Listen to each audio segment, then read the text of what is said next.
पहली बार की माननीय सदस्य सुना जी हाँ, बहुत अच्छी है सर, सुनिए।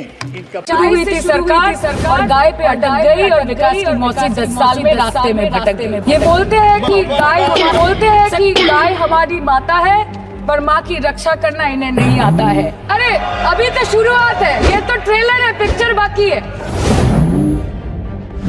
सर इस देश के लोगों का यही है किस्सा कि जिसको जिताया वो राजा की तरह जाएगा और जिन्होंने जिताया वो फकीर की तरह। हम सुनते आए थे कि संडे हो या मंडे रोज खाओ अंडे, और अंडे का फंडा यही है सर कि भारत के बच्चों के किस्मत में महीने में एक अंडा नहीं मिलता।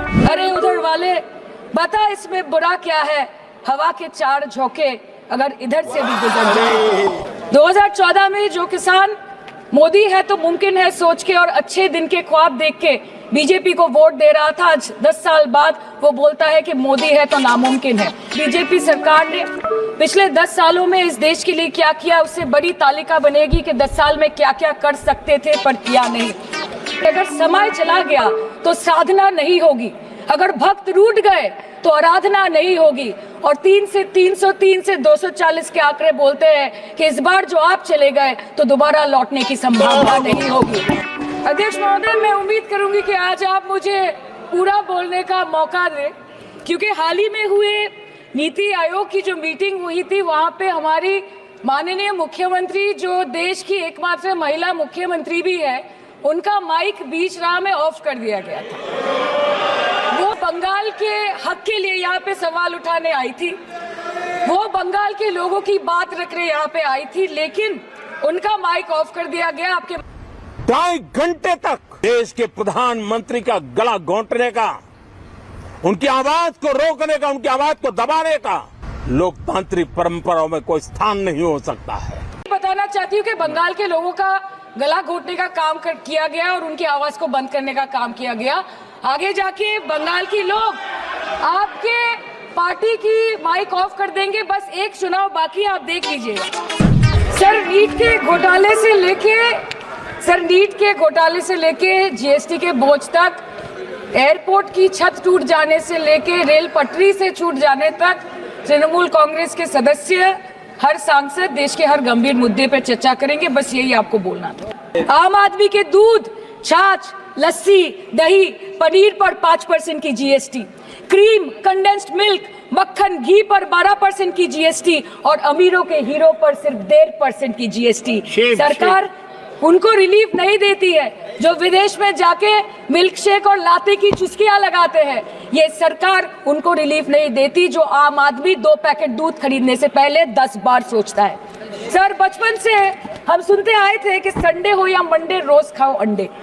India rank 2nd in egg production in the world, और अंडे का फंडा यही है सर कि भारत के बच्चों के किस्मत में महीने में एक अंडा नहीं मिलता।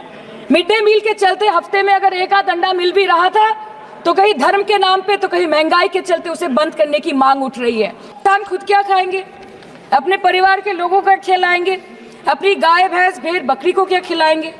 सर ऐसे ही वारदात होते हैं जहां गरीबी से जूझता हुआ एक किसान उसको अपनी गाय भेड़ बकरी को बेचने में मजबूर करते हैं और अंत में जाके वो अपनी खुद की जान ले लेते हैं। सर पिछले 10 सालों में 1,12,000 किसानों ने इस देश में आत्महत्या की।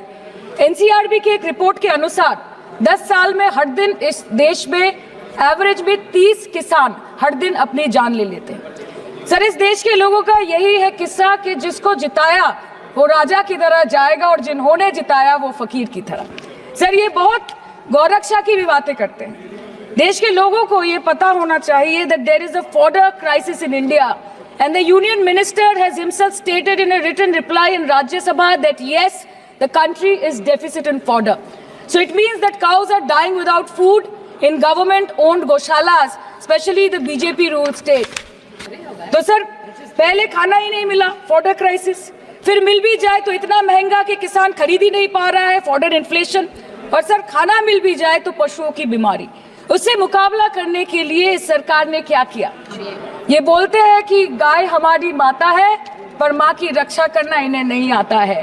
अगर समय चला गया तो साधना नहीं होगी, अगर भक्त रूठ गए तो आराधना नहीं होगी। और 303 से 240 के आंकड़े बोलते हैं कि इस बार जो आप चले गए तो दोबारा लौटने की संभावना नहीं होगी।